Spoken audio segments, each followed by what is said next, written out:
Começa agora. Decrépitos.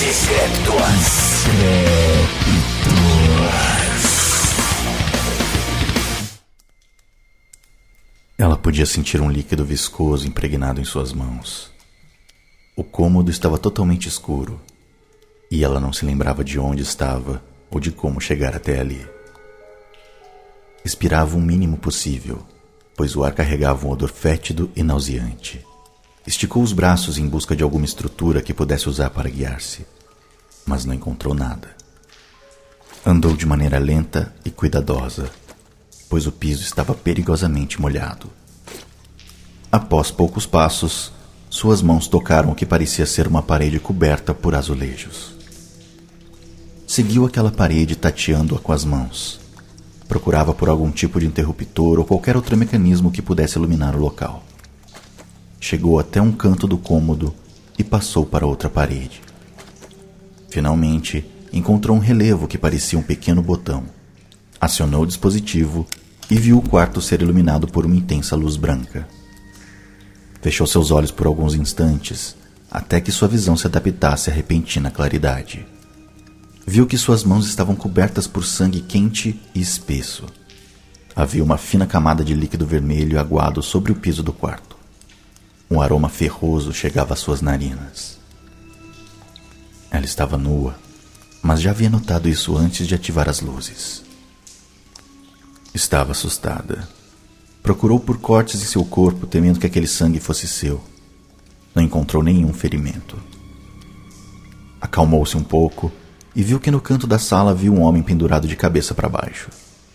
Ele parecia inconsciente. Seu corpo estava suspenso por uma corrente e seus braços estendidos em direção ao chão. Aproximou-se do homem pendurado e viu que existiam inúmeros cortes em suas costas, braços e peito. O fedor pujante parecia emanar daquelas feridas. Ele estava morto. Algumas larvas esbranquiçadas passeavam pelas lacerações, esbaldando-se na carne pútrida. Ela notou que havia uma porta de ferro em uma das paredes cobertas de azulejos brancos. Avançou, apanhou uma alça e deslizou a chapa metálica sobre um trilho velho e desalinhado. A abertura produziu um rangido dissonante. Acessou um corredor precariamente iluminado pela luz amarelada de lâmpadas incandescentes muito espaçadas entre si. Seus pés deixavam marcas vermelhas no piso branco. Felizmente, havia apenas uma direção a seguir. Ela não corria o risco de se perder. Andava lentamente, enquanto ouvia grasnados agudos e o ruído de metal chocando-se. Também escutava seu próprio coração martelando pesadamente no peito. O corredor fez uma curva para a direita, e assim que dobrou a esquina viu 3 corvos alimentando-se de pequenos pedaços de carne crua espalhados pelo chão. Ao avistarem a mulher, abriram suas majestosas asas negras e voaram até as vigas próximas ao teto. Havia uma porta de aço no fim do corredor. O som metálico e cadenciado vinha daquela sala. Ela avançou, tentando não produzir nenhum ruído com seus passos. Os corvos não colaboraram e emitiram sons agorentos enquanto ela passava sob as vigas. Chegou até a porta, apanhou a alça e a deslizou. Pela abertura observou uma figura totalmente coberta por um manto vermelho. Um capuz de mesma coloração cobria seu rosto. Havia fendas apenas para a boca e os olhos do indivíduo. Um cutelo em sua mão direita descia sobre uma bancada metálica, desossando grandes pedaços de carne. Era carne humana. A cabeça da vítima estava fora do corpo, no canto da bancada, enquanto o restante do cadáver era devidamente desmembrado. A face morta estava congelada em uma expressão de pavor e surpresa. A figura que manejava o cutelo exibia um sorriso sádico e macabro, visível por uma das fendas em seu capuz. Retirou o tecido que cobria seu rosto. Ela reconheceu imediatamente aquelas feições. E então, tudo se apagou no breu de um blackout.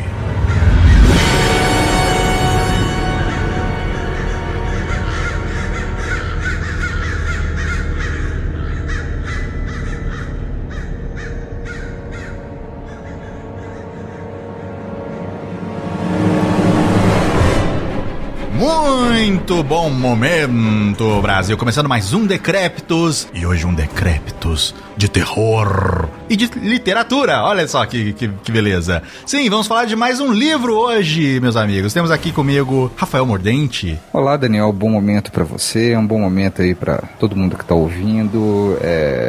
Nós vamos precisar, pois, né? Estamos falando de coisas assustadoras. Sim, coisas sobrenaturais, assustadoras e, digamos que, coisas melequentas. Olha o spoiler. Mistério. E temos aqui também João Carvalho, ele que adora um terrorzinho. E aí, Daniel? Tudo Cara, bom? eu adoro literatura de terror e foi um baita prazer gigantesco e inenarrável ler o livro, sem dar spoilers, mas eu vou dar o primeiro spoiler, o livro é bom pra caralho. Esse spoiler pode. Esse spoiler pode, e eu vou dar o segundo spoiler, o livro é curto. Sim, a gente Então, leu assim, numa cagada. O livro junta duas coisas maravilhosas, que é o fato de ser bom para um caralho e você lê ele super rápido. Tipo, eu e o Mordente, a gente leu primeiro, que o Daniel tava super ocupado de serviço, e depois o Daniel leu, mas assim, literalmente, nós três gastamos basicamente, em média, 1 dia e meio pra ler o livro cada. Foi isso mesmo. E depois que ele chega no meio ali, ó, você vai que vai, acaba rápido. Não, e assim, o livro, cara, ele tem uns momentos de muita tensão e emoção, e a própria forma que ele é feito faz com que se leia muito. Depois a gente vai entrar nisso. Sim, Mas é um prazer estar aqui falando de mais um livro. Eu tô muito feliz com isso do Decrépito estar se tornando um portal para a cultura brasileira, cara. Olha que coisa linda e maravilhosa, velho. Pois é, um a gente clubinho. a gente fez o Clubinho do Delete, livro. Clubinho do Livro, a gente fez o Delete, que é ficção científica, e agora a gente vai ter a oportunidade de fazer um livro de terror, cara. O que é o São Lázaro, que é um livro de horror, assim, e o que eu acho do caralho, velho, é que, tipo, nem se eu tivesse escolhido eu teria dado tanta sorte, porque são literalmente os dois estilos que eu mais amo. Sim, é verdade. Então temos agora aqui mais um banheirão da literatura aqui no Decrépitos. E hoje vamos falar de São Lázaro, do Evandro Pereira Luiz, nosso querido ouvinte, também autor do livro. Tudo isso e muito mais agora, os amigos.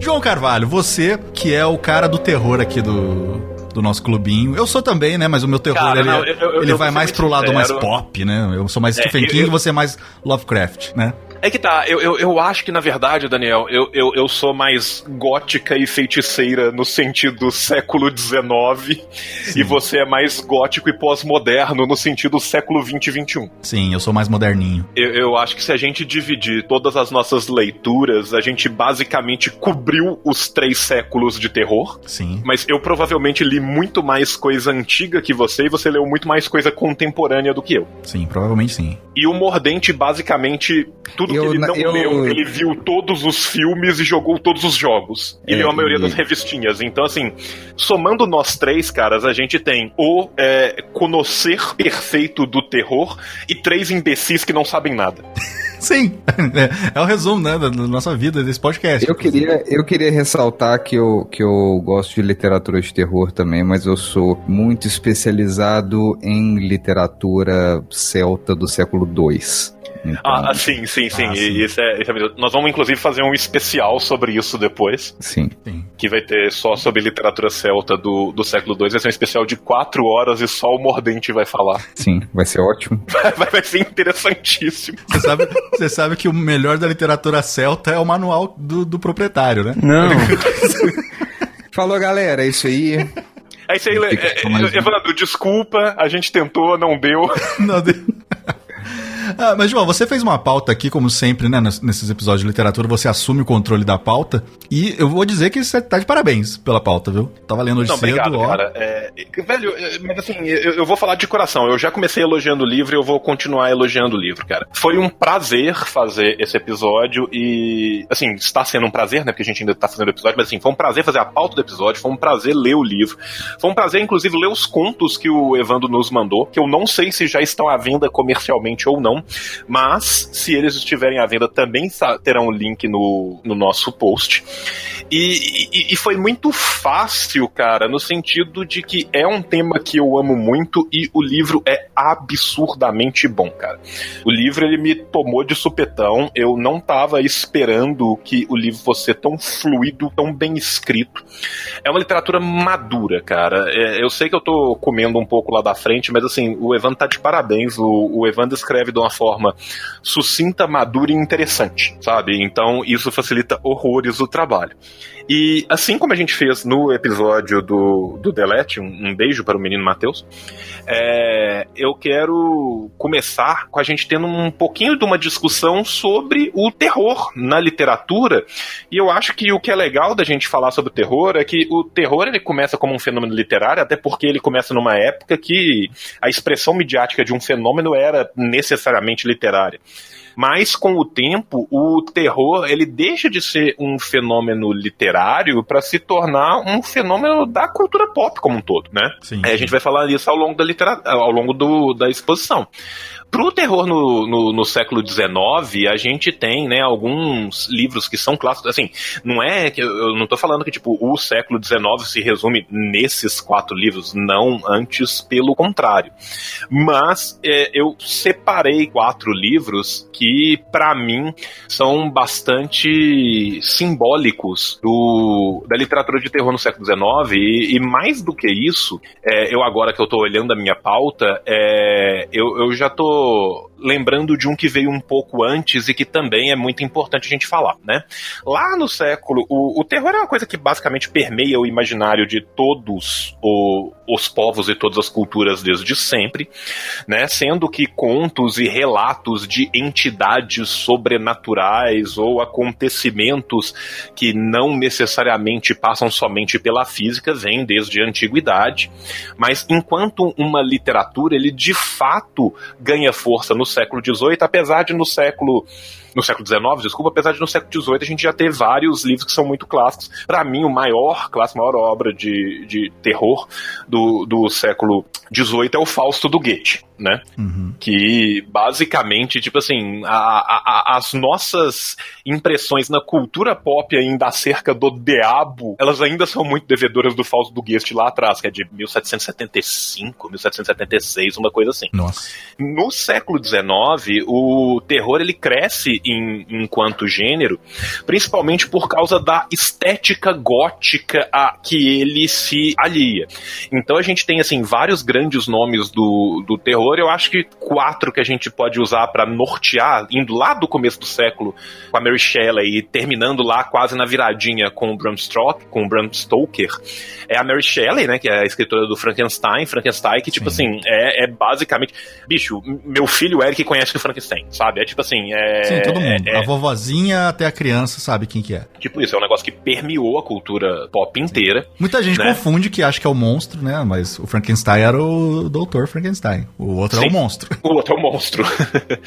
O Edgar Allan Poe, que tem adoro. De contribuições maravilhosas, né? E que, tipo assim, e o Poe, ele tinha uma característica que eu acho fascinante, que é a capacidade de dominar vários tipos diferentes de escrita. Sim, total. Né? Então, assim, você tem pequenos contos, você tem coisas que são basicamente um poema, você tem coisas maiores, então, assim, isso é muito foda. E o Edgar Allan Poe é um cara que já começa a trabalhar principalmente para além dessa figura do monstro, né, do teratoi e do mirablia, né, para gastar o grego e o latim, para dessa figura, né, teratológica nos casos, monstruosa, e do mirablia no sentido de as coisas maravilhosas, coisas acontecendo para além da metafísica. O Poe também já começa a trabalhar muito com o terror psicológico. Sim, cara, e o Poe tem um negócio, cara, que ele é tão foda que ele tem poema traduzido pelo Machado de Assis. Sim. Fernando Pessoa, sabe? Tipo, olha isso, né? Sabe? E aí, tipo assim, um outro expoente pra mim que também é bem legal pra gente nortear um pouco o mapa desse século é o Robert Louis Stevenson, que quase ninguém conhece pelo nome, do livro que quase ninguém conhece pelo nome, né? O Estranho Caso de Dr. Jekyll e Sr. Hyde, mas que todo mundo conhece enquanto Incrível Hulk. Boa, verdade. Fica aí a denúncia. Tem que acabar a objeção a Robert Louis Stevenson. que é um livro, assim, absurdamente do caralho, que eu acho que é muito pouco lido, porque a criatura se tornou maior que o criador. Ele basicamente saiu do livro e tomou o universo da cultura popular de uma forma que ele se tornou maior do que o próprio livro. O que também é muito legal, se a gente for pensar assim, né? E esses são livros que nos contam um pouco desse século e nos mostram um pouco também dessa evolução. Porque, assim, eu não quero de forma nenhuma desmerecer a Mary Shelley, que o livro é do caralho, a história é maravilhosa, e muito mais do que a história do monstro, né? A questão do doutor, a questão de como...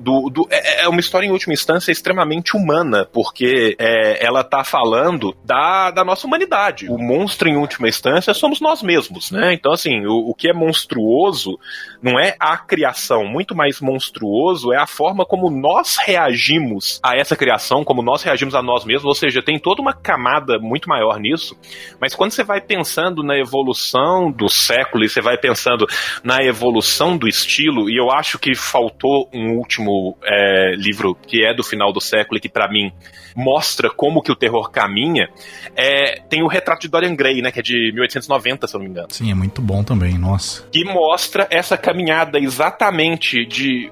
Você começa com a necessidade ainda de ter a presença física do Teratus, do monstro, do monstruoso, e vai caminhando cada vez mais a um terror psicológico, aonde o grande monstro, na verdade, somos nós mesmos. E a literatura de horror, essa literatura fantástica, ela serve muitas vezes enquanto uma literatura de denúncia de costumes, uma literatura muito politizada. E isso eu acho que é, assim, absurdamente do caralho. Eu acho que isso é a maior contribuição do terror no século XIX também, e talvez a maior contribuição do terror no século XIX tenha sido um pouco naturalizar a literatura de terror a partir do grande sucesso, da grande popularidade desses livros e desses autores. Porque o que a gente teve com o pessimismo no século XVIII, às vezes acabou afastando um pouco as pessoas, se não do gênero, pelo menos da temática durante um tempo, porque o Goethe também se envolveu numa controvérsia muito grande por causa de um outro livro dele, né, Os Sofrimentos do Jovem Werther, que levou a uma onda de suicídios na Europa. Então isso acabou levando depois a um afastamento, a uma literatura mais buscando um naturalismo e tal, e aí você tem uma volta forte a partir da Mary Shelley, isso vai permear o século todo, e no final do século já vai ser um fenômeno de cultura pop muito grande, né, tanto que quando a gente vai desencadear no século XX, com o surgimento do cinema, o horror é um dos primeiros gêneros que vai cruzar, né, a fronteira da literatura com a cinematografia. Isso é muito importante nesse desenvolvimento, né? E uma outra coisa que eu acho que também é bem legal, e a gente já tem lá no final do século, que é mais do que a recuperação da figura do monstro, é a humanização do monstro e as temáticas nacionais.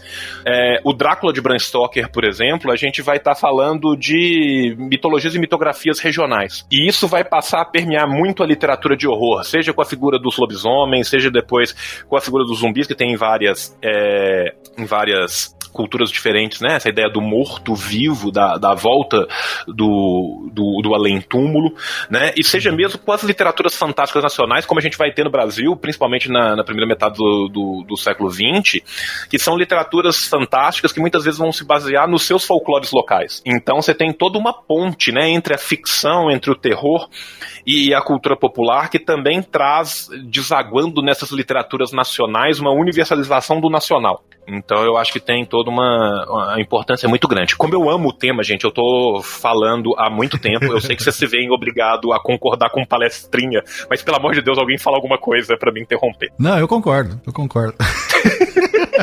Mas eu discordo de tudo. Você acha uma bosta? Bram Stoker é uma bosta? Não, primeiro que o século XIX nem existe. Segundo... Isso aí é coisa que inventaram, né, na escola. Inventaram, vai lá século XIX e tal, cadê? Não tem. Ninguém vivo que foi nele. Entendeu? Eu acho que o século XIX e o século XVIII são tipo histórias de terror que ficaram maiores que seus criadores, e aí todo mundo acha, porque o século XIX não, cara. Eu acho que não, isso não existe não. Acho que o mundo não existia antes de eu nascer. Você é o Big Bang. The Brazilian Big Bang. Não, eu não sei, cara, não, eu concordo. Inclusive, assim, assisti o filme do Frankenstein, aquele com Robert De Niro, que é um filme ok. Dr. Jekyll e o Sr. Hyde tem 1000 versões, Hulk sendo a mais assim. O Drácula de Bram Stoker do cinema, porque eu não vi aqueles Drácula em preto e branco, maluco lá, mas o Drácula de Bram Stoker com Gary Oldman, o Winona Ryder e o Keanu Reeves, esse eu vi, e até hoje ainda acho dos filmes mais show que eu já vi, e se ele estiver passando eu vou assistir total. É muito bom. Eu vi o velhão, aquele que é preto e branco, cara, que, nossa senhora, é um negócio que dá muito cagaço. Mas, João, você falou do Edgar Allan Poe, só quero... Eu sei que não é a pauta principal aqui, mas vou deixar uma dica rapidaça pra galera que gosta. Tem uma coletânea chamada Medo Clássico, que foi lançada ano passado pela Dark Side. Também é uma puta de uma coletânea capa dura. Eu tenho aqui, cara. Não, e a Dark Side é uma puta de uma editora, e se quiser patrocinar a gente, manda um e-mail. Por favor, você conhece alguém da Dark Side, manda um e-mail. Podem pagar a gente com livros. A gente não pede nem eu ia falar pra gente agir de forma elegante, digna, tipo, agir como se a gente já tivesse estado lá. Mas agora que vocês já falaram, é isso aí, paga nós aí. Porque eles têm muita coisa boa, tem coletânea do Lovecraft agora, cara, nossa. Não, tá violento. E as edições de luxo, sim, é um trampo gráfico, manual, artesanal do negócio que é absurdo, cara. Eu lembro de uns lançamentos que eles tweetaram um tempo pra trás aí, mas como eu não sou muito inteirado, eu não sei do que era, não sei se era de escritores novos, mas eu sei que eu vi umas artes, cara, que eu falei, cara, isso, até se a pessoa não souber ler, cara, você pode total comprar um e decorar um pedacinho da sua mesa com isso. Sim, eles realmente têm um nível de qualidade muito alto. Vamos você tá falando do Edgar Allan Poe, cara, eu só quero deixar uma última denúncia. Todo mundo sabe que Edgar Allan Poe matou o filho do Bruce Lee no filme O Corvo, e isso nunca foi investigado. É verdade. É verdade? Olha só. Não sabia dessa, olha só, hein? Tô sabendo aqui em primeira mão a informação. Eu sei que o filho do Bruce Lee morreu no filme, mas não sabia que tinha sido Edgar Allan Poe. Eu tenho certeza que foi o próprio Edgar Allan Poe que matou ele, cara. Por que você acha que o nome dele é Poe? Exatamente, ele morreu com tiro. O nome do cara é Edgar Allan Poe, então... É P-O-W, né? Poe. Poe. Que maldade. Quando a gente cruza a fronteira, né, para o século XX, a gente tem que entender que, tipo assim, quando a gente faz essa cisão pra gente explicar, pra gente deixar mais didático, terror no século XIX, terror no século XX, terror no século XXI... Gente, não é assim, tipo, deu 1900, bateu a badalada do sino, os caras, opa, porra, terror no século XX mudou tudo. Sabe? Então, assim, mas devia totalmente ser, devia. É tipo o ia ser Réveillon da muito mais Globo. legal se fosse. Sabe, por exemplo, assim, e se a gente fosse avisado com antecedência, ia ser mais legal ainda, sabe? Se a gente recebesse uma carta falando assim, gente, 2027 os carros voam, beleza? Aí você fica lá olhando pro seu Corsinha, sacou? Aí bateu a virada. 23h58, vai, Corsinha, dá 24 horas, sai voando sozinho, sem você, que merda, sacou?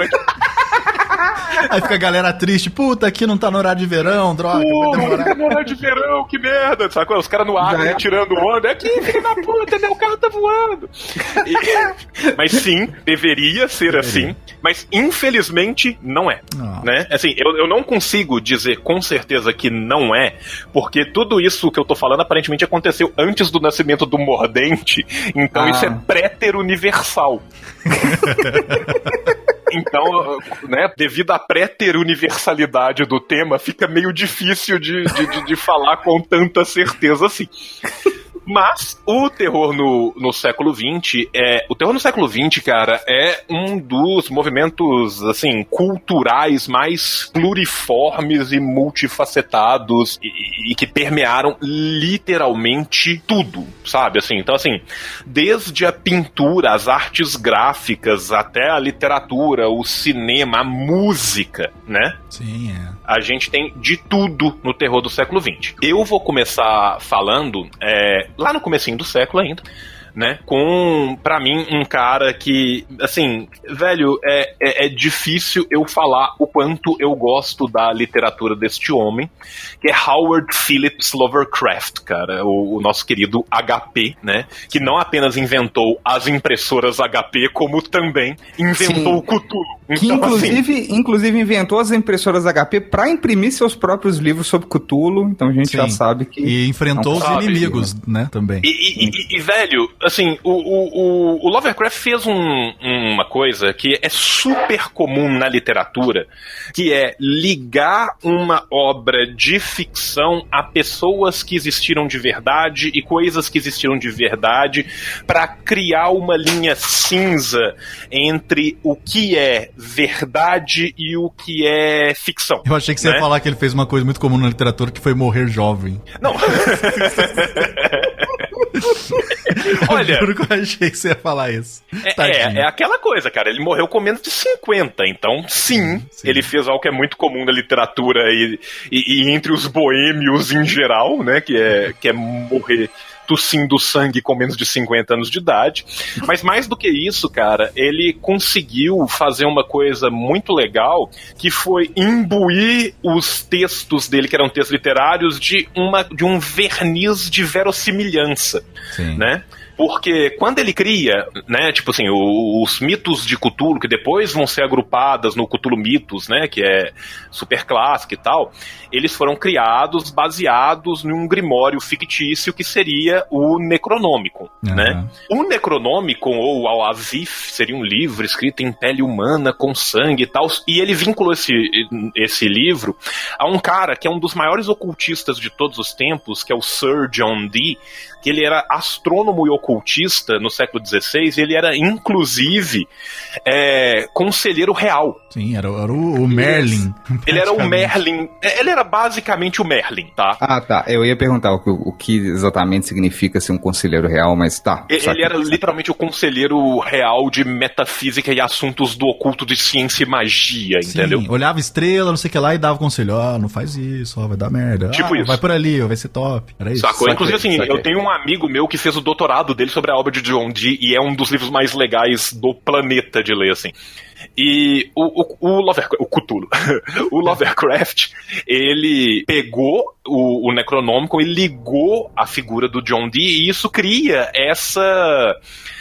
esse verniz de verossimilhança, sabe? Então, assim, e ele criou o que basicamente foi um novo ramo, né, dentro da literatura de horror, da literatura de terror, que é o que ele veio a chamar de cosmicismo, né, de terror cósmico, né? Então, assim, é muito foda, porque, assim, ele cria uma literatura que é totalmente pessimista, totalmente cínica, e que questiona os grandes valores do século XIX que ele tinha bebido. Ou seja, ele está questionando o tempo inteiro o humanismo, a racionalidade, o iluminismo, né? As religiões. Então, assim, é uma literatura muito interessante, extremamente questionadora. E o que eu acho legal também é que a gente tem com ele, assim, quase que o Lovecraft foi para a literatura de horror nos Estados Unidos no começo, nos primeiros 50 anos do século XX, o que o Poe foi para o século XIX inteiro. Sim. É um corpo de influência muito profundo, sabe? E muito bom. E o bom. Lovecraft é um cara que, tipo assim, tanto quanto... Talvez, assim, mais especializado e mais dentro do subgênero do que o Poe. Mas o Lovecraft é um cara que até hoje vaza na cultura profundamente, principalmente na cisão cultural da qual ele participa, o horror Lovecraftiano, que ele criou, né, o horror cósmico, mas hoje em dia a gente vê a literatura Lovecraftiana como um todo, e mais ainda a gente vê como Lovecraftianos tudo aquilo que ele influenciou e tudo aquilo que ele criou. Isso vazou em várias mídias diferentes que foram, por exemplo, na minha criação cultural muito importante. Então, por exemplo, assim, nos RPGs que vão surgir, né, principalmente no final da década de 70, mas vão ser popularizados na década de 80 e no Brasil no início da década de 90, a influência do Lovecraft foi gigantesca. Sabe? Você tem Cthulhu, o RPG, que é super baseado, que é baseado no Lovecraft. Você tem o GURPS Call of Cthulhu, que é a versão de GURPS para as obras de Lovecraft. Você tem o Cult, que é um RPG francês que bebe muito da fonte Lovecraftiana. Você ainda tem o Inomine que chama algumas coisas. Então, assim, você tem tudo isso. Isso depois vai também pro mundo dos games, sabe? Hoje em dia, você tem vários jogos de tabuleiro que são basicamente horror Lovecraftiano. Sim. João, posso ser o chato do rolê rapidamente? Pode. Eu vou te corrigir, porque eu sei que alguém vai te corrigir. Você tá falando Lovercraft algumas vezes. E ela... Eu falei Lover, né? Em vez de Lovecraft, né? Algumas vezes saiu. Aí eu vi ali na pauta também, tava Lovercraft, mas acontece. Não, lava. Mas é porque eu tô me esforçando pra portuguesar os nomes e não ser o pedante, e aí fica pior, você entendeu? Uhum. Mas aí a pessoa que estiver ouvindo, por favor, não fique enchendo o saco. É Lovecraft, não. Sabe. O João sabe, ele só tá... E aí tá, pra mim, da mesma forma que a gente tem até a década de 50 o maior nome como Lovecraft, na segunda metade do século, e aí eu vou falar da literatura primeiro pra depois entrar nos outros, né, nas outras searas do entretenimento. Pra mim, a gente tem, de longe, o Stephen King como o maior nome do gênero. E aí, pra falar de Stephen King, eu vou simplesmente ceder a palavra pro Daniel, porque é o cara que basicamente já leu tudo. Sim, cara, eu acho que o Stephen King hoje Tudo bem que vai ter muita gente que vai falar, pô, mas Stephen King é comercial, não sei o quê. Mas é por causa da época, né, cara? Se o Stephen King tivesse vindo lá no século XVIII, talvez fosse um Edgar Allan Poe. Eu sei que muita gente não vai concordar, né? Que vai falar, nossa, que heresia falar disso. Porque a galera acha que às vezes... a galera tem uma mania de achar que nada atual pode ser tão bom quanto as coisas antigas. Sim. Sabe? Ela não consegue se convencer de que pode ser que a gente esteja vendo, sei lá, a melhor coisa do mundo agora, né? Tem que ser coisa velha. Não, pode ser sim. Eu acho que o Stephen King, se ele tivesse nascido no século XVIII ou XVII, sei lá, talvez ele fosse também tão reconhecido e tão pobre quanto esses autores que a gente falou antes. Mas como ele tá aí no século XX, ele soube aproveitar bem comercialmente o talento dele, né, cara? E ele era um fudido, coitado. Se você souber a história, se você procurar a história do Stephen King, o cara era alcoólatra, professor de inglês, mega frustrado. Então, eu concordo com você, João. Acho que o Stephen King é bem ali. Não, tem um paralelo cara, bom com esses antigos. Velho, o Stephen King é tão absurdo que se a gente fosse pensar de cabeça, o que é do Stephen King? Não dá. Carrie a Estranha do Stephen King. Sim. O Iluminado, cara, The Shining, que é um negócio assim, absurdo. Conta comigo. Maravilhoso. Cujo. A Névoa. O Nevoeiro, né? O Nevoeiro. Pet Cemetery, cara. Porra, cara, Cemitério Maldito é do cara. Eu lembro, foi... It é dele. Cemitério Maldito foi um dos primeiros filmes que eu vi de terror. Quando eu lembro que eu era bem pequenininho, cara, eu não cheguei no final. Eu realmente, lá pra cima, falei, quer saber, velho? Enquanto ainda tá meio de boa, eu vou parar e vou dormir. Ou tentar dormir. Sim, Christine é dele. Misery é dele, né? Misery. Porra. Cara, o Stephen King ele ainda tem uma outra coisa que eu acho que, tipo assim, às vezes as pessoas têm esse problema com ele, porque ele ultrapassa o simples gênero do horror, às vezes, né? Sim. Ele até fala que ele não é um escritor de horror ou de terror, ele é um escritor. Ele é um escritor de ficção. Então, assim, cara, só pra lembrar, a gente tá falando de clássicos do horror e tal, mas assim, porra, velho, a espera de um milagre do cara, velho. Sim, cara, puta, é um filme que não conheço ninguém que não tenha chorado um pouquinho. Não, absurdamente, o grande lance do Stephen King é isso, é exatamente isso que acabou de ser comentado, que é um nível de proficiência técnica, de conhecimento, de habilidade pura e simples. E ele é um cara, velho... E ele pra terror não tem ninguém que barra, cara. Se botar... E outra coisa, Mordente, ele consegue cingir vários tipos de literatura diferente, ele consegue ser a ponte e ligar diferentes escolas, cara. Então você pensa, tipo assim, num Under the Dome da vida. Uhum. Sabe? Tipo assim, é ficção, é horror, é romance. Você entende? Tipo, o cara consegue transitar muito bem entre os estilos. O que protesto, às vezes... cara. Tem muita coisa ali contra machismo no Under the Dome. Sim. O livro já começa com um estupro, cara. Sabe? Então assim, é uma literatura que é, ao mesmo tempo, muito atual, muito atemporal e muito politizada. Sim. O Stephen King é foda. Tem uma história boa do Stephen King que ele conta que ele encontrou uma vez com uma senhorinha no supermercado. E ele, né, assim, depois que ele fez uma propaganda lá, o rosto dele ficou muito conhecido porque é um rosto estranho, né? O Stephen King, ele é estranhão. E a velhinha veio e falou pra ele, você não é aquele escritor de terror, né? Stephen King dele. Não, senhora, eu sou escritor, não sou escritor de terror. Ela, não gosto de você, não. Não gosto gosto de ler terror, não. Pra mim, livro bom é tipo aquele... como é que chama? Ela falou, Conta Comigo. Aí ele falou, mas é meu esse livro, senhora. Que seu, que é? Claro que não é seu. Eu não tô lembrando agora o nome do autor, mas não é seu nada. E ela pegou e foi embora. Ela tava meio... Tadinha. Mas é isso, cara. Ele fala que ele não é um escritor de terror, ele é um escritor. Se ele, né, fez a fama com o terror, é porque ele é, né, ali o, digamos, o carro-chefe dele, né, do estilo dele. Mas ele é um cara que pode escrever qualquer coisa, cara. Inclusive, ele dava muito pitaco em teorias de Lost na época. Eu lembro de ler muita entrevista, cara. Dizem que a culpa do final de Lost é dele. Ó, nisso. Foi uma das coisas que ele comentou. Então, eu já fiquei puto e retiro tudo que eu disse, né? Eu quero aproveitar o Stephen King, até pra gente ir caminhando, né, pra gente tentar fazer isso da forma mais dinâmica possível.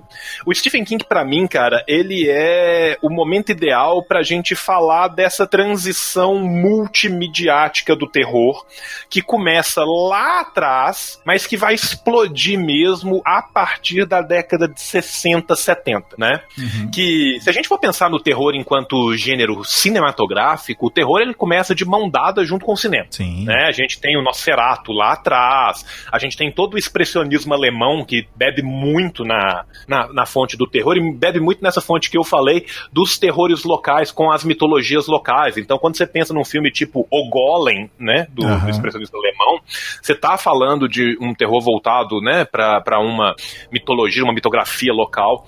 Você tem, né, assim, Bela Lugosi, né, cara? Um homem que transcendeu seu tempo no cinema.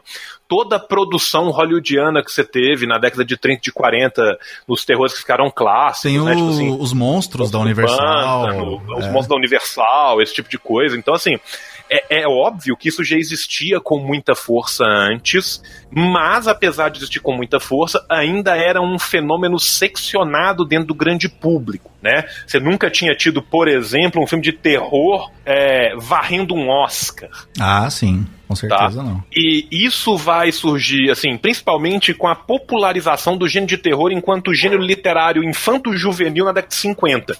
E aí entra, por exemplo, a esse Comics, com Tales from the Crypt e várias outras da época, que começou a ter uma publicação mais constante de histórias de terror em quadrinhos. Sim, e depois foi pra televisão também, né? E isso migra pra televisão e faz com que os estúdios percebam a lucratividade disso enquanto um gênero não só, né, assim, um gênero seccional, um gênero para você ter como um pano de fundo nas sessões da madrugada ou nas sessões mais vazias do fim de semana no cinema, mas sim como um blockbuster como um todo, né? Sim, sim. E nisso o próprio Stephen King é um dos caras que ajuda muito nessa construção. Um outro que é super importante é o Clive Barker, né? Também. Que também tem... Levantador de inferno, porra! Sim, cara. E assim, cara, se for pensar, a década de 60 já começa a ter muito, mas a década de 70 como um todo e o começo de 80 é a década do estouro do terror como produção cinematográfica. Aí estoura tudo, cara. Aí vem tudo, uma enxurrada. Vem tudo de uma vez. É uma enxurrada que traz as coisas boas e traz o necrochorume junto também. Mas assim...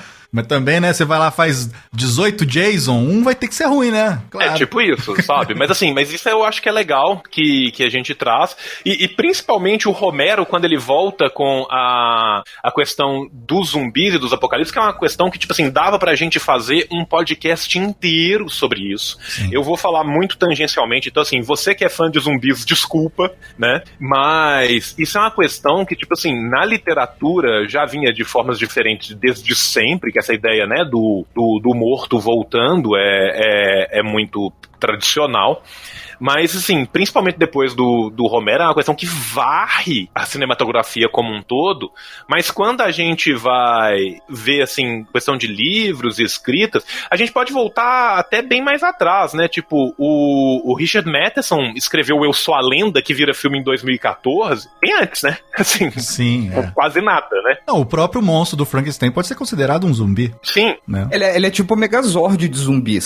Sim. Sabe? É uma das partes que mais funciona e monta um grande morto-vivo que tem o poder de 8 mortos-vivos. Olha que demais. O Eu Sou a Lenda basicamente é um livro de 54. Sim, tem o filme com o Will Smith também. Sacou? Que é de 2014, é tipo 60 anos depois, né? Então, assim, isso é tudo que vai transformando nesse fenômeno cultural pop. E aí, finalmente, assim, eu coloquei, né, um último tópico pra gente falar bem en passant, do terror no século, entre aspas, 21, que é essa transição do final da década de 90 e o começo, onde eu acho que, tipo, o que mais chama a atenção enquanto, né, nova mídia a ser explorada é a mídia dos jogos, dos videogames, dos jogos para computador, dos jogos de tabuleiro, a percepção do terror enquanto uma plataforma interativa. Sim, tem várias coisas. E isso eu acho muito legal dos jogos. Então, por exemplo, assim, desde o começo dos jogos, né, de computador e dos jogos de videogame, a gente já tinha jogos de terror,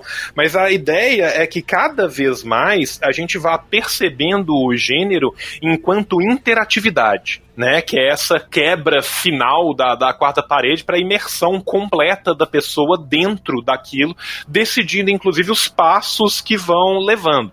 Então, assim, um jogo que eu acho que é muito emblemático disso é Fatal Frame. Vai tomar no cu desse jogo, velho.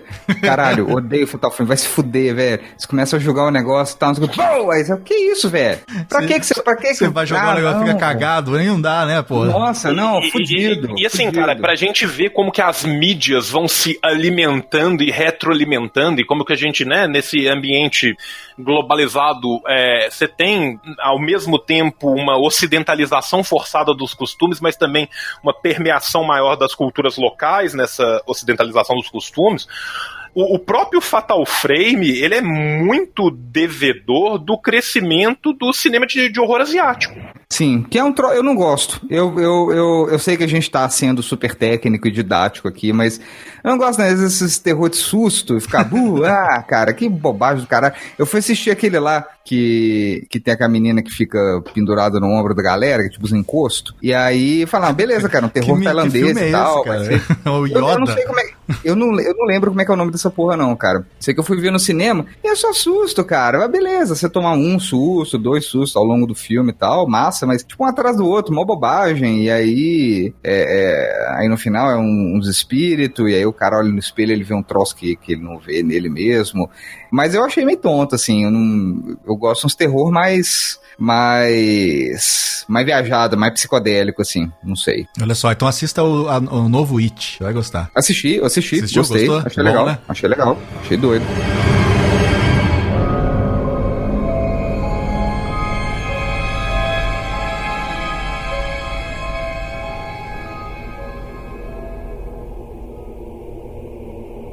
Bom, agora a gente vai entrar finalmente no São Lázaro, lá, né, do nosso querido ouvinte Evandro. Basicamente, a sinopse, ela não te conta nada, que é pra você ficar mesmo já no escuro, literalmente. Que é o quê? 6 jovens amigos viajam pra uma pequena cidade, né, uma cidade turística, e lá eles vão se deparar com eventos inexplicáveis. Olha aí, que já fica aquela coisa, né? Oh, meu Deus, o que seria? João, você que, né, deu aqui nossa aula de terror, o que você achou logo de cara, assim, já do Cara, livro?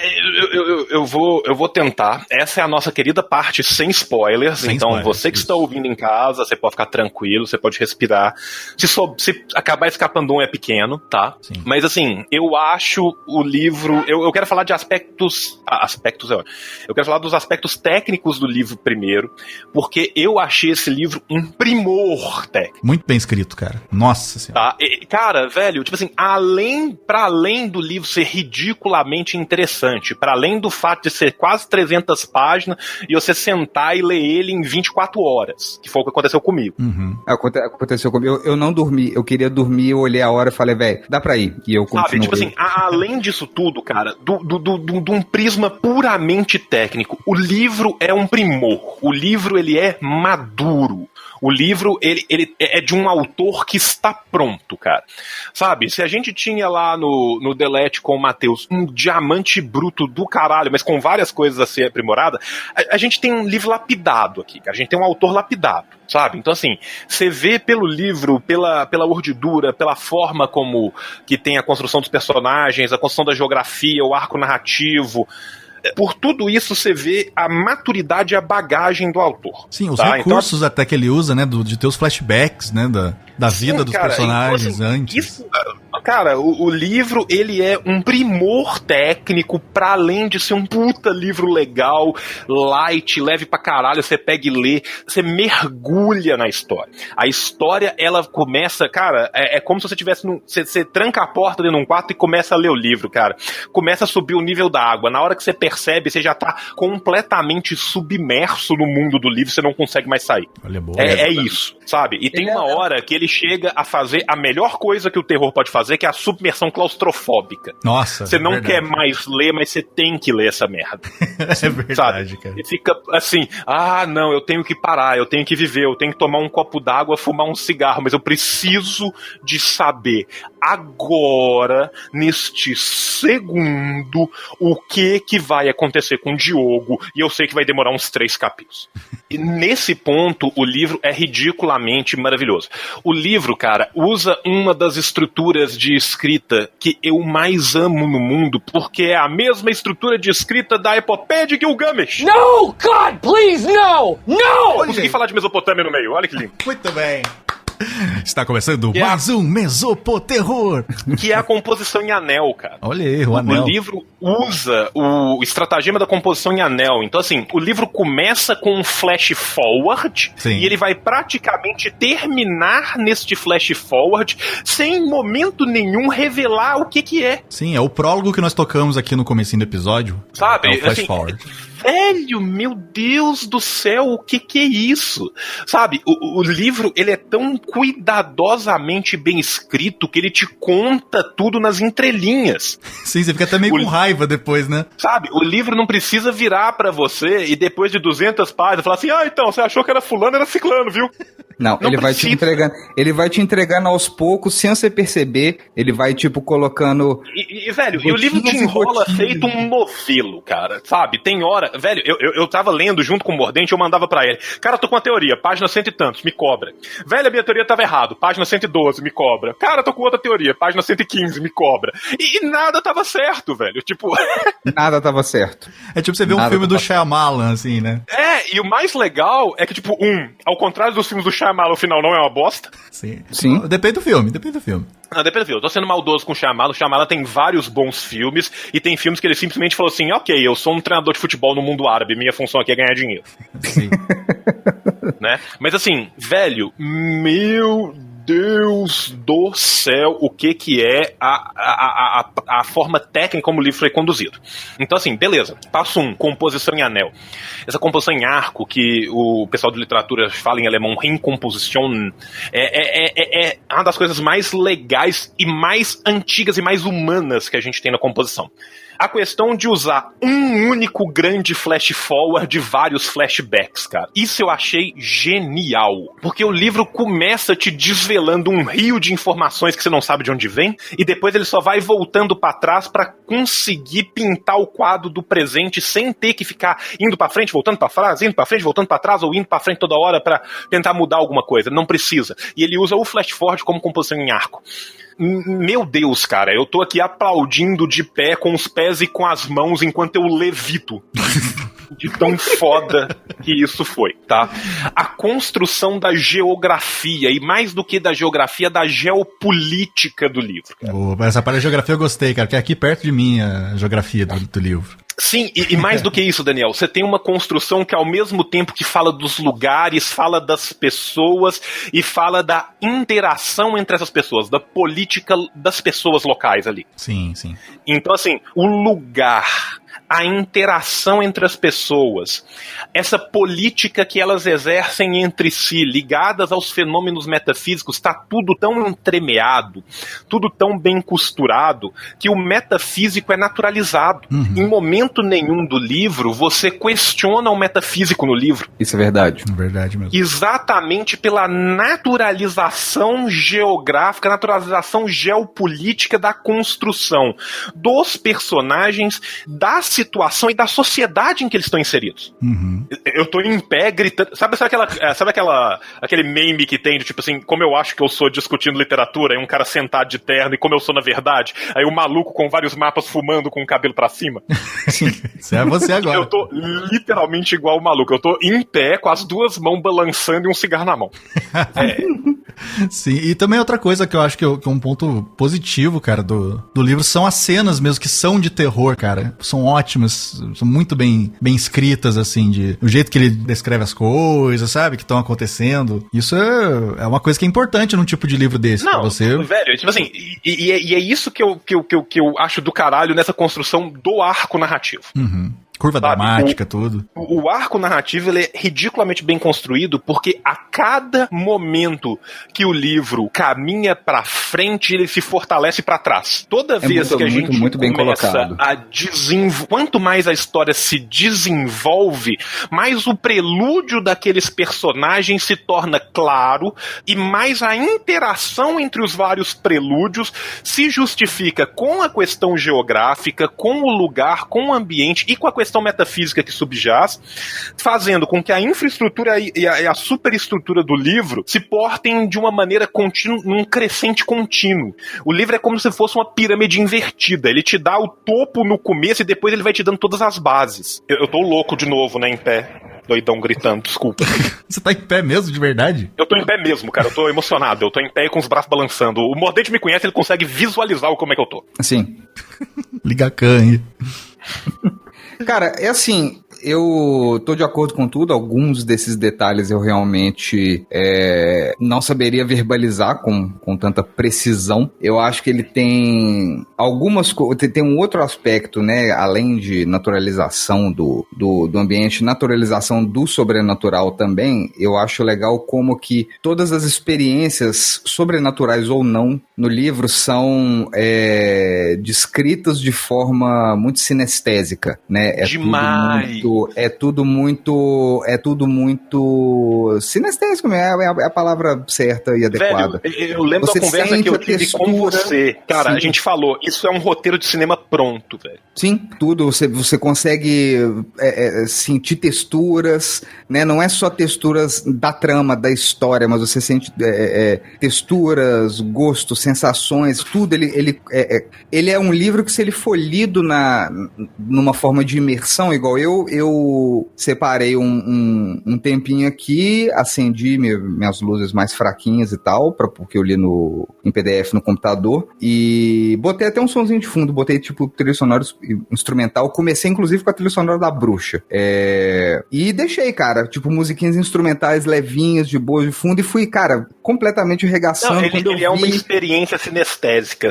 Demais, ele evoca tudo com muita naturalidade, né, pra quem, eu acho que pra quem gosta de realmente fazer uma, tipo, experiência Dolby Surround de leitura, é um livro que é legal você, tipo, botar em meia luz, se for ler no Kindle, no computador, você bota uma meia luz e tal, e até uma musiquinha na caixa de som, porque ele realmente, cara, você sente, porra, eu consegui imaginar no naipe de detalhe, assim, a sujeira nos bancos dos carros, sabe, esse tipo de detalhe, E uma outra coisa que eu acho do caralho... das malas, o barulho do chão, o tipo de madeira do chão, é tudo muito, ele não descreve, né, não chega a ser aquelas mas é isso, você consegue ser sinestésico sem um tédio descritivo, não é um Balzac que vai ficar 30 páginas numa porta. Eu achei isso pra mim foi tipo um passo de mágica. Pinta um quadro inteiro. E ele assim, te põe dentro. Você não sente que você tá lendo, você sente que você tá caminhando em volta daquelas pessoas enquanto acontece. Exatamente, ele é tipo um passo de mágica mesmo, é tipo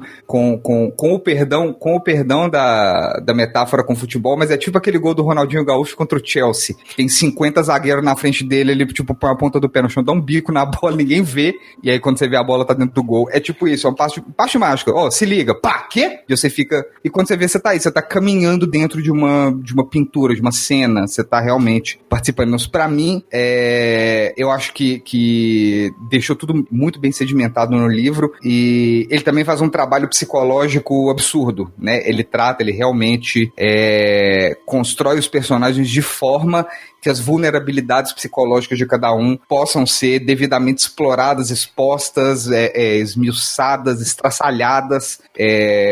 ao longo do desenvolvimento. Então, assim, tudo tem muita profundidade e, ao mesmo tempo, a jornada para você achar essas profundidades não é árdua. Então, quando você começa a perceber que o bicho tá ela é exatamente isso, ela é uma jornada. Ela não é árdua, mas ela não é dada, sabe? Você não tem, tipo assim, você não tem uma sumerização, né, um resumo basal ali que te fala fulano é isso, ciclano é aquilo, sabe? Não, você tem profundidade, você tem camada atrás de camada dos personagens que vão se construindo e se pintando nas relações entre eles e no trabalho com os flashbacks. Sim, totalmente. E isso é uma coisa, assim, fenomenal. Eu vou ser muito sincero, cara.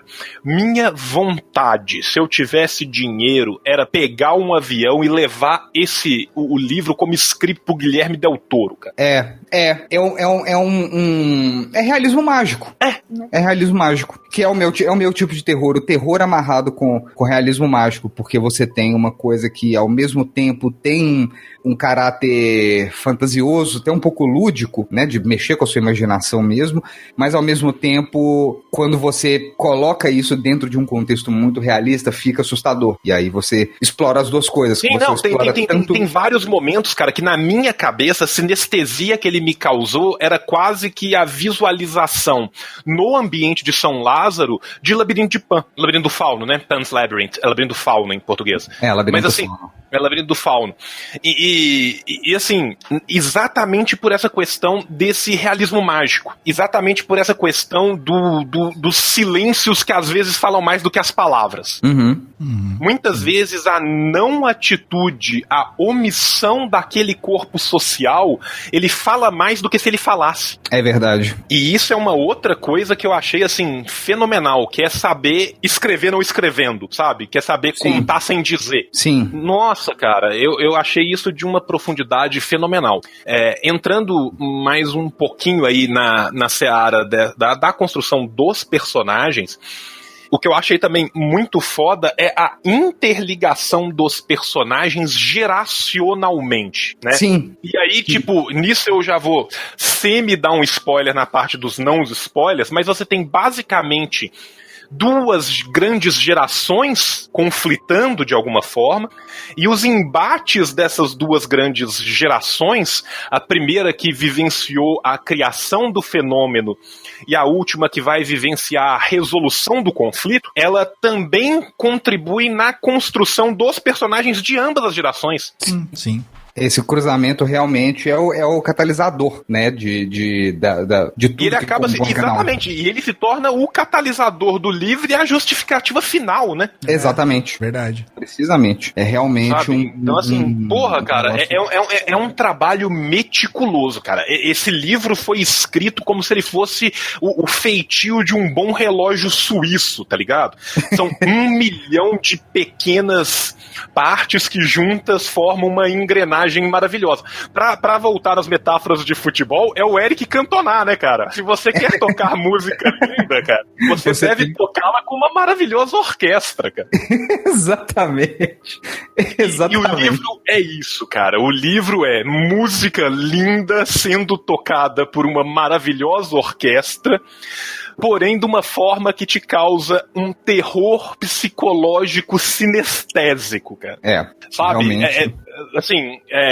Entrando com outro breve spoiler que eu vou me permitir, prometo que é o último e a gente vai passar pra parte com spoilers, mas, por exemplo, assim, nas cenas de perseguição e nas cenas de ação, você literalmente mexe com o corpo enquanto lê o livro. Você quase que desvia dos golpes ou sente eles entrando. Rolou 2 vezes comigo. Rolou 2 vezes comigo. Deu realmente, tipo, quando eu vi, eu tava inclinado pro lado, eu tipo assim, cara... Tipo isso, você começa a ler e você vira pro lado, tipo, desviando, sacou? Aí você para e fala assim, caralho, eu tô desviando do quê, sacou? Tipo... Pior, cara, eu tenho muito costume de ler deitado na rede, né? E na rede você tá ali solto, cara, e eu ficava... medo de cair da rede, às vezes. De ver umas coisas assim, não vamos dar spoiler, mas tem uma cena assim que é bem dolorosa, que você dá uma retorcida mesmo, cara. Isso é verdade, isso acontece. Vai acontecer com você, querido ouvinte, que for ler o livro. Pode esperar.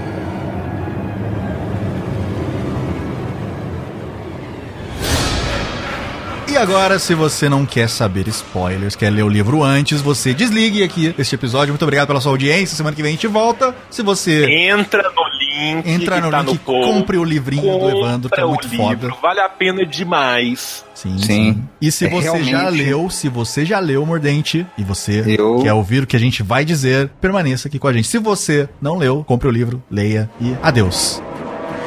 Agora spoilers, vamos começar com spoilers, João? Mordente. Cara, morre todo mundo no final. Eu acho que pra falar dos spoilers, a gente pode um pouco inverter a ordem do livro, que ela é construída, né? Se a gente for pensar assim, no eixo temporal do livro, o livro ele começa, entre aspas, no presente do livro, com os jovens chegando na cidade, mas ele vai sendo construindo o porquê deles estarem presos naquela cidade e finalmente de quem vai sair, porque vai sair daquela cidade, a partir dos flashbacks. Mas pra gente falar dos spoilers, eu acho que a gente pode se permitir construir os spoilers temporalmente. Uma boa. Ok, acho justo. Entendeu? Que aí a gente desconstrói um pouco o livro também na hora de falar, que ajuda a aprofundar um pouco na análise, né? Tudo começa com o rito inicial, com o primeiro ritual que conclama um ser pandimensional, né? Uma entidade, e o termo entidade é muito preferível a demônio, que a gente enxerga como um demônio, mas é uma entidade que, mais do que ser boa ou má, ela é, e ela tá tão presa quanto aqueles jovens ali. Sim. Então, assim, é muito irônico que a busca de liberdade das pessoas que se tornam presas é, em última instância, também a busca da liberdade da entidade que, ao mesmo tempo, é carcereiro e prisioneiro. Verdade. Né? Isso tudo começa com um rito inicial, onde é conclamada essa entidade a partir de um ritual que é feito com várias crianças, que é um ritual, assim, que é gore pra caramba. É horroroso, né? Assim, é horroroso. É horroroso, é brutal, ele incomoda a leitura dele. Sim, você sente o cheiro de queimado. Você sente o cheiro da carne queimada, você sente o incômodo de estar ali, você sente o vilipêndio daqueles cadáveres, você sente todo o horror que foi causado ali. E isso libera sobre essa pequena comunidade perdida no nada, ali na serra, perto de Bragança. E assim, eu que vou muito de Belo Horizonte pra São Paulo, e o Daniel, que é da região, cara, a gente consegue ver. Sim, fácil. Fica ali por volta ali de Bragança Paulista, Campos do Jordão. Sabe, assim, e ali é cheio dessas cidadezinhas pequenas, essas biboquinhas de 15 mil habitantes. Natividade da Serra, tem uns nomes assim.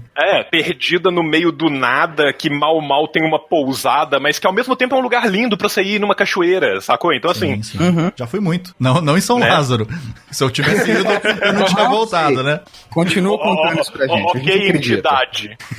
Eu nunca fui... Não. Mas é um lugar muito bom, cara, pra você passar um fim de semana, assim, de boinha, nossa. Sabe? E assim, muito ironicamente, vai ser esse rito inicial que vai construir a primeira geração das pessoas envolvidas, que no livro, na verdade, é a segunda geração, porque a gente é apresentado aos personagens principais, que estão vivendo no presente do livro, e eles estão vivendo o presente do livro que eles estão vivendo por causa desses personagens secundários, que são na linha do livro a segunda geração, mas que na verdade das datas, né, que são a primeira geração desse livro, ou seja, que foram lá, 30 anos atrás, os envolvidos no ritual e os primeiros que ficaram presos, que foi o grupo de jornalistas que sai de Bragança Paulista para investigar essa morte dessas crianças e acaba se tornando parte deles os condutores dos desígnios dessa entidade, e um deles, entre aspas, o inimigo dessa entidade, mas que acaba, no final, por se converter por uma vicissitude que ele não aguentava mais 30 anos de uma não-vida. Sim, tem isso. Entre essas duas gerações principais, assim, dos personagens verdadeiramente principais e dos personagens verdadeiramente secundários,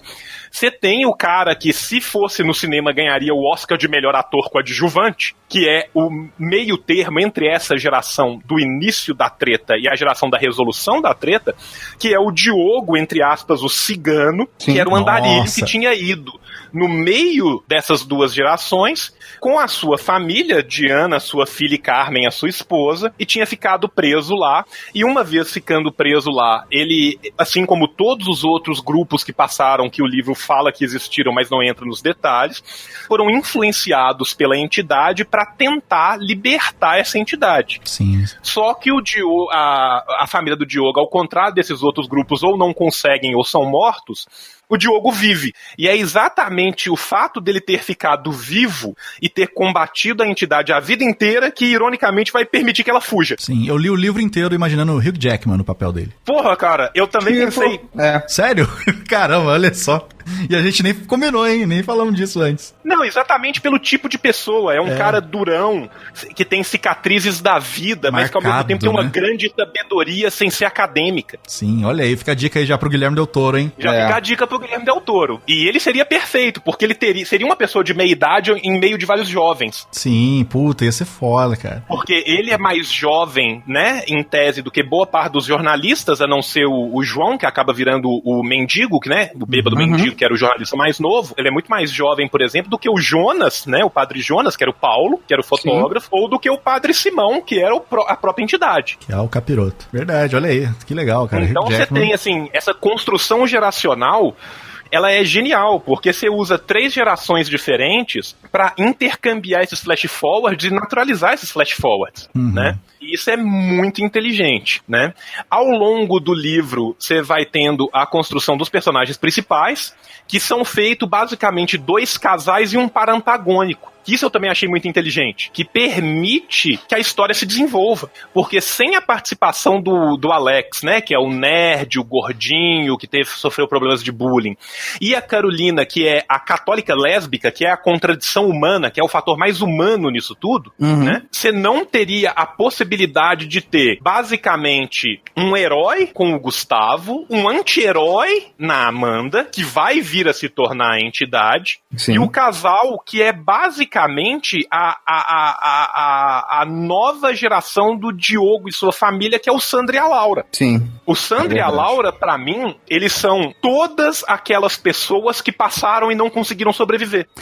É exatamente isso. Inclusive, com um tipo de relacionamento que, em termos de relacionamentos dentro da literatura, dentro do roteiro, né, dentro dos argumentos que são criados para as histórias, que é o tipo de relacionamento que habita muito bem no realismo mágico. Porque né, eles têm uma coisa que é bem de casal mesmo, que são, né, dúvidas, ponderações, discussões e apego, que são muito próprios.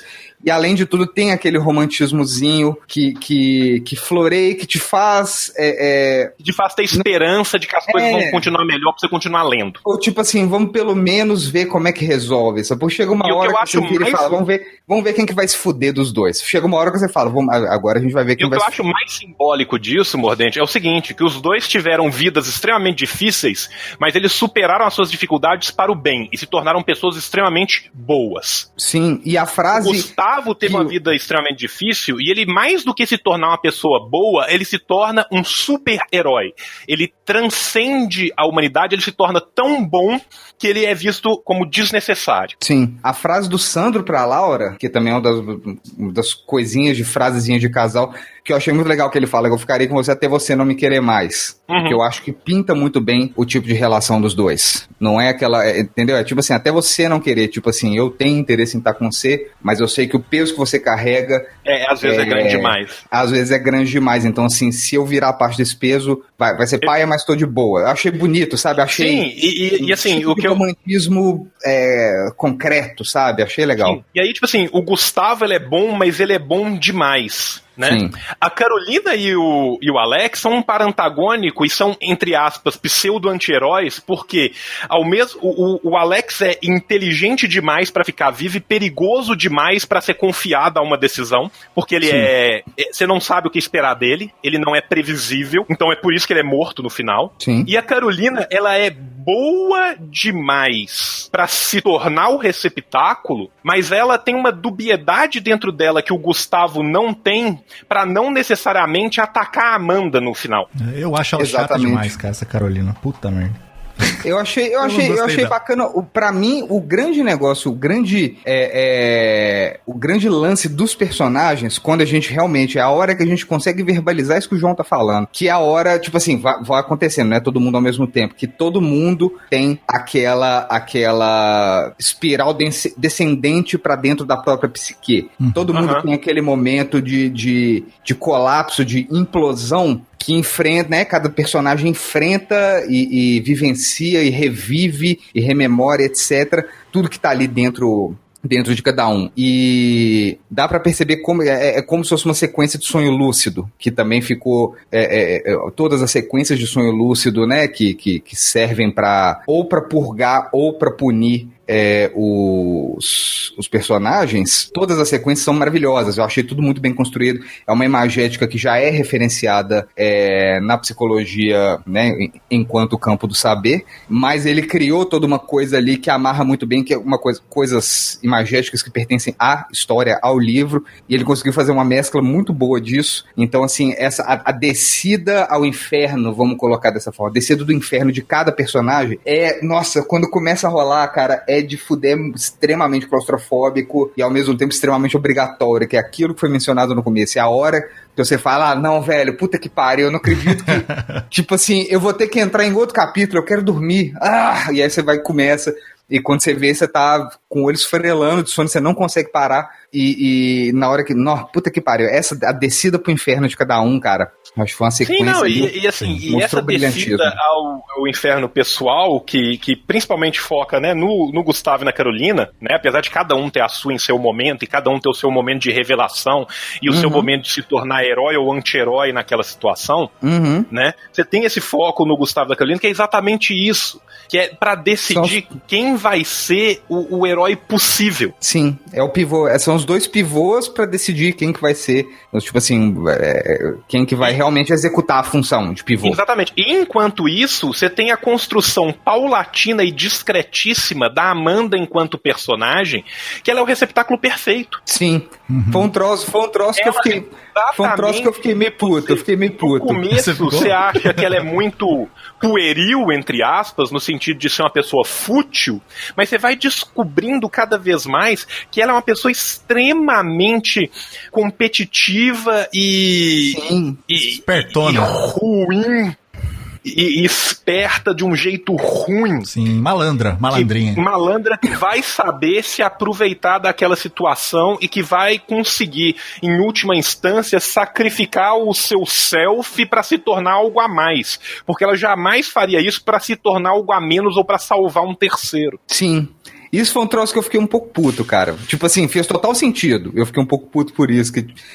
Porque foi sendo entregue, né, homeopaticamente, isso vai sendo entregue, vai sendo... Quando começa a ficar mais intenso, e já começa a ficar mais intenso numa hora que o bagulho o bicho tá pegando. Então você continua não percebendo, porque aumenta a proporção de tudo. E aí na hora que é revelado, na hora que ela se mostra como a hospedeira perfeita pra entidade, eu particularmente fiquei um pouco... Vai lá, não, velho, você tá... Cara, e aí finalmente você percebe na última página que o flash forward é a penúltima página. Exatamente. Sim, exatamente. E aí o que acontece? É porque eu sou um babaca dos clichês. Por isso essa composição em anel, porque você começa e termina o livro com a mesma coisa. Sim, e é um negócio muito bonito, extremamente foda. Eu sou um babaca dos clichês. Então, assim, uma parte de mim ainda meio que pensava naquele final clichêzão, Hollywood. Tudo dando certo, bonito. Tudo dando certo, tipo assim, todo mundo dando high five com congelado no ar, sabe? Coisas assim. Mas o fato cara, é que esse livro, você explicou a estrutura em anel, assim, eu descreveria a jornada dele como uma onda perfeita, como um desenho daqueles de gráfico. Sim, sim. Quando você vai olhar o gráfico, fala assim, o que é o desempenho desejável? É aquele perfeito ali, porque ele cresce, atinge o ápice, daí ele começa a descer, e aí começa a dar vertigem pra caralho, e aí ele volta a ser retilíneo e vai desacelerando. E pra mim, o mais legal disso tudo é que nós estamos aqui falando como se no final a Amanda tivesse aceitado, mas é dúbio. Sim, isso que eu ia falar, você não sabe, cara. É dúbio. Você não sabe se ela aceitou, porque no final, quando ela fala, sim, nós conseguimos, ela tá com a outra. Quem é nós? Nós é ela e a Carolina. A Amanda, ao tentar tentou o sacrifício dela mesma, e esse sacrifício gerou um efeito diferente que o demônio, que a entidade esperava. Pode ser. Tipo assim, pode ser que isso tenha acontecido, mas tudo leva a crer que na verdade não. E que como não? Pra mim não, pra mim rolou, velho. Pra mim o demônio saiu. Pra mim então, saiu. Pra mim, eu tô te falando. Pra mim também. Mas ainda assim, você não pode dizer isso com 100% de certeza. Não posso. Você escolhe o que você acha ali, porque tanto dá pra saber que ele saiu ou não, né? Que ele saiu ou que ele só saiu as duas, tava de boa. Mas eu acho, cara, não sei, o jeito que ela falou, não sei, eu imaginei ela dando um olharzinho cínico, assim, sabe? Eu escutei ela com um pouco de sarcasmo. Aí dá aquele brilhinho vermelho no olho, assim. Fazer igual o Michael Jackson no final de Thriller. Vira pra trás, aí dá Cara, assim, se eu tivesse feito isso pro cinema, era o sim, nós conseguimos com a cara mais angelical e pura do mundo, enquanto o carro afasta, tem um corte seco pra capela e o padre morto no chão. Olha, uma boa, hein? Bom. E tela preta depois. Ó, já temos aí o Joãozinho Del Toro. Joãozinho da autora. Você sabe que essa parte, a gente tava falando, né, de não ter isso é muito bom. Um final tão clichê, né? Não é nada clichê o final, hollywoodiano e tal. Mas me lembrou um filme, não sei assim se vocês vão concordar, mas me lembrou muito o antigo Evil Dead, que a galera vai tudo morrendo, né? E vai acontecendo as coisas e tal. Mas no final, é lógico que o Ash sobrevive. Eu acho que a gente cobriu muito, né? O veredito é positivo, a gente realmente curtiu o livro, é realmente primoroso, muito bem executado, muito gostoso de ler, muito fácil de ler e muito profundo e tudo mais. E agora vou deixar a minha bronca. E a minha bronca, ela é tão pequena que eu tô me sentindo a juíza romena numa competição de ginástica olímpica. Acho que eu já sei, vamos ver se é a mesma que a minha. A minha bronca é que ele escreve muito bem, eu até lembro que eu comentei com vocês dois no WhatsApp sobre o uso de ênclise, mas diz que agora pode que o uso de ênclise é diferente, mudou, então beleza. Esse passou, então não considera. A gente é velho, a gente não sabe mais escrever em português, que mudou exatamente. Tudo. Aí... Agora entra a minha bronca de verdade. Tem tudo muito bem escrito, acho as frases bem feitas, o vocabulário, ele consegue ser sofisticado sem ser rebuscado, é tudo muito bem descrito, ele fala muita coisa sem, né, ele escreve muita coisa sem escrever, mas ele usou duas coisas que ele usou em 2 momentos do livro que eu falei, pra que isso? E a parêntese, ele em 2 momentos distintos, entendi. Ali pra frente, já com a história bem caminhada, então assim, não é comprometedor, não, eu já tava super envolvido, mas ele usou parênteses 2 vezes, cara, não tem parênteses em lugar nenhum, cara. Achei esteticamente feio. É tipo, é a minha única bronca, foi só os 2 momentos que ele usou parênteses. Eu tenho uma também, então, Mordente, que tem a ver mais ou menos com o que você falou. Eu vou levantar a plaquinha de 10, eu vou levantar de 9.92. Nossa senhora. Não, a minha eu vou nos moldes meio choque de cultura de ser exagero no uso da palavra sua amada. Eu acho que tem demais. Isso acontece. Sabe, toda vez que ele vai falar que o fulano foi falar com a fulana, ele olhou para sua amada. Não sei, assim, uma coisa minha, não estraga de jeito nenhum a leitura, mas me irritava. Ai, meu Deus, sua amada, de novo. Quem fala isso? Ninguém fala, eu não vou. Oi, minha amada, tudo bem? Sabe, sei lá, acho que podia dar uma... O Amin Kader fala. Oi, amado, oi, amada. Oi, amado. Mas sei lá, podia usar ali alguma coisa, né, diferente um pouco. Tipo assim, a gente vê o tanto que o livro é bom pelas críticas, né, cara? Sim. Então, assim... As críticas estão tão abaixo da qualidade do livro que a gente critica e fica engraçado, fica ridículo. Assim. Tipo, então eu vou me permitir fechar o episódio. Aí vem alguém critica a capa, né? Achei a capa preta demais. Preto demais nessa capa. Eu vou me permitir fechar o episódio, então, com a leitura da nota final do livro, então, na minha opinião.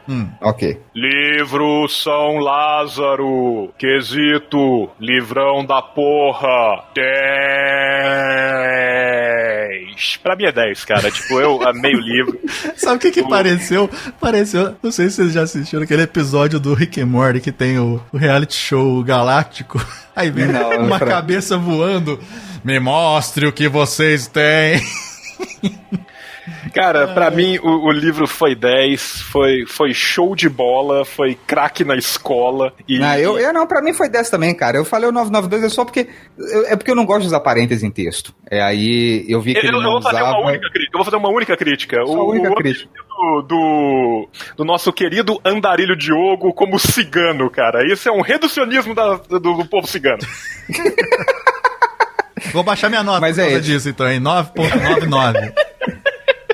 Cara, você tem que levar em consideração que a gente tem que ter um padrão de ginástica olímpica. Eu acho que o livro terminar com um 9.9 alguma coisa é excelente. Sim, né? sim. E por favor, então, Evandro, escreva mais, cara. Queremos mais livros. Escreva mais. Se tiver uma sequência mais legal ainda. Disponibilize os seus contos também de forma paga para as pessoas poderem comprar eles, que eles são maravilhosos. Sim, e conto geralmente é baratinho. O livro já tá baratinho. Então, imagina o conto, né? Então, assim, gente, o livro é bom demais. Eu quero agradecer muito ao Evandro, que nos deu essa oportunidade maravilhosa de ter esse episódio foderástico. Sim, Evandro, gente boa, nosso grande ouvinte. A gente tem uns ouvintes, vou te falar, hein? Então, tamo bem de ouvinte. Os caras são escritores. Não, cara, a única pessoa que não tem talento no grupo social do podcast somos nós. Somos nós, né? Porque, nossa, fico me sentindo honrado, cara, de ter uns caras assim ouvindo. Muito doido. E confiando na gente, né? Confiando na gente pra falar do negócio dele. Porque imagina a gente vem aqui falando um monte de bosta, não vende nada o livro, a Amazon expulsa ele. Como a gente fez um episódio muito foda, a gente promete que a gente volta na semana que vem com um episódio ruim. Isso. Vamos lá então, vamos lá. Paródia, São Lázaro Ramos. Nossa Senhora.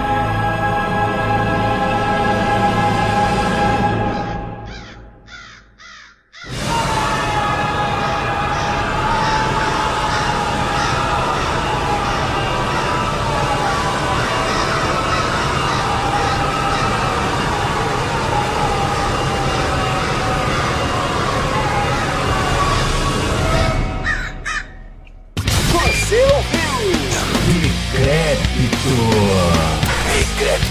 De volta na próxima semana.